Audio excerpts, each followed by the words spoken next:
projet, au début, moi, c'était pour partir, cultiver des légumes, essayer de vendre un petit peu et aussi montrer comment cultiver les légumes pour avoir plus de rendement. Le fait de pouvoir porter autre chose derrière, ça me réconfortait, même si je savais que ça va être difficile pour moi. C'est magnifique quoi, de voir ce que la terre peut donner. J'ai eu de la chance de découvrir ici avec les agriculteurs qui m'ont vraiment ouvert leurs portes. Elle est venue à la ferme nous filer des coups de main et puis elle a mis la main à la pâte sur tout ce qui est récolte, entretien de culture. Et au moment, je me suis dit, je ne vais pas garder ça que pour moi.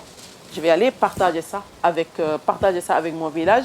Ça va encore mieux que si moi, je partais seule et travaillais que dans mes champs pour moi. C'est quelqu'un de très motivé.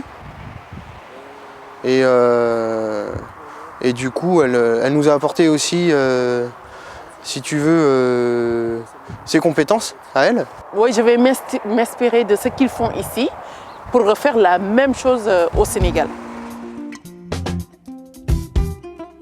Pour le village, j'ai pensé aux enfants, à l'école, pour pouvoir fournir avec ces 14 hectares des repas pour les enfants tous les midis. C'est vrai que son projet de repartir au Sénégal pour reprendre la ferme de son papa nous a paru plutôt intéressant dans la démarche. Ça m'intriguait tout le temps de savoir, pour voir les légumes, les différences. Quand on me parlait de bio, non bio, tout ça, je voulais aller sur place pour voir le non bio, comment ça se faisait.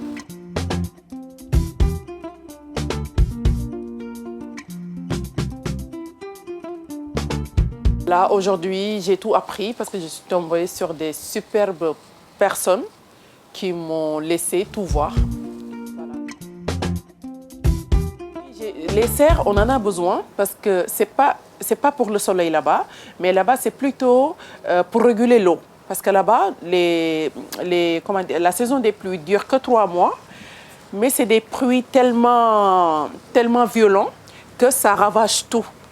Il n'y a rien qui résiste. C'est pour ça au Sénégal, entre le mois de mai et le mois d'octobre, il n'y a pas de légumes. Les légumes coûtent très cher.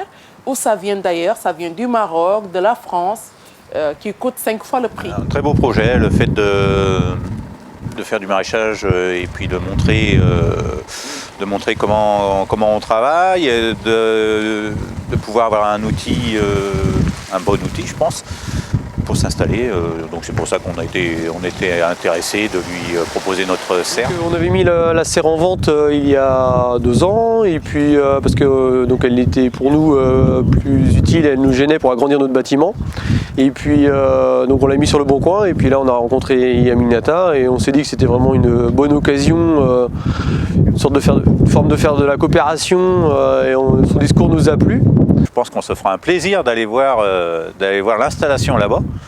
Et si on peut l'aider, entre guillemets, je pense qu'on serait les premiers enchantés de le faire. Ce qui m'a étonné, c'est la manière dont ils travaillent. Ils font tout par eux-mêmes. Vraiment, il y a le contact avec la nature qui est là et qui fait du bien. Le but, c'est pour nourrir d'abord le village. Après le village, pour que les enfants dans les écoles mangent tous les midis un repas correct et équilibré et bio. Après de ça, créer de l'emploi dans le village aussi et faire de la transformation avec les femmes du village et partir avec ces légumes vers Thiès, la grande ville qui est à côté. Thiès se trouve à 60 km de Dakar, de la capitale du Sénégal. C'est la 2e ville du Sénégal, Thiès. C'est une très grande ville. J'appréhendais toujours le matériel, comment faire pour réunir tout le matériel qu'il faudrait. La première fois que je suis rentrée à la Ferme du Soleil. La Ferme du Soleil, je l'ai découvert il y a 3 ans. Et quand je suis arrivée ici, j'ai trouvé des personnes sympathiques qui m'ont juste accueilli à bras ouverts. Et tout de suite, j'ai senti que je pouvais réaliser mon rêve grâce à eux. Donc la Ferme du Soleil, c'est une entreprise de 3 associés en maraîchage diversifié. Maraîchage diversifié, c'est qu'on va faire à peu près toute la gamme de légumes que l'on peut avoir sur un étal de marché. Je me disais comment faire pour avoir ça, avoir ça, avoir ça. Et à un moment, je me suis dit, il faut que je me lance pour tout faire pour avoir ce matériel. Tout le reste, j'ai obtenu tout le matériel comme ça, petit à petit. J'achète l'arrosage, j'achète le tracteur. Je ne suis pas quelqu'un qui se décourage très vite. Tant que je commence quelque chose, tant que ce n'est pas fini, je ne vais pas m'arrêter. Aujourd'hui, en Afrique, il faut qu'on commence par les villages. C'est les villages où il y a moins de monde et c'est les villages qu'on pourra communiquer plus facilement. Et une fois qu'on réussit à obtenir quelque chose de concret dans un village, facilement, ça va partir vers les autres villes.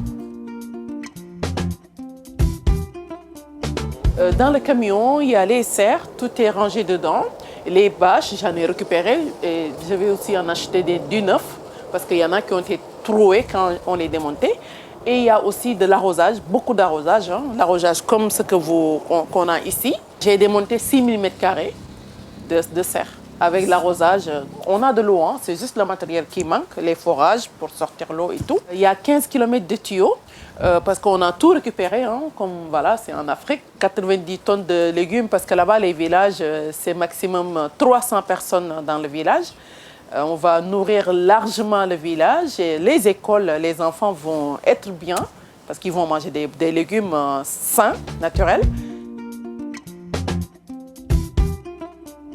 Là-bas, je vais cultiver des choux, des carottes, comme ici. C'est les mêmes légumes, il n'y a que les légumes d'hiver, comme la mâche, comme choux de Bruxelles, les choux pointus, qu'on ne pourra pas faire pousser là-bas. Mais sinon, tout le reste pousse là-bas. Haricots verts, voilà, ça ne pousse pas ici par contre. Mais sinon, navets, rutabaga, de l'ail, des oignons, carottes, persil, voilà, tout. Aujourd'hui, tout est stocké dans des conteneurs. Il y a aussi un conteneur qui reste à charger, les semi-remorques. Oui, le budget global, c'est 90 000 €. Et il me manque aujourd'hui 30 000 € pour finir. Les 30 000 € vont permettre de l'acheminement du matériel. Et arrivé là-bas aussi, j'aurai besoin d'embaucher du monde pour m'aider à monter les serres. Et à partir de 1 €, vous nous aidez. Et si aussi vous venez au festival participer, là aussi, vous nous aidez. Du coup, on se retrouve le 23 février à Sucé-sur-Erdre au festival de Cam.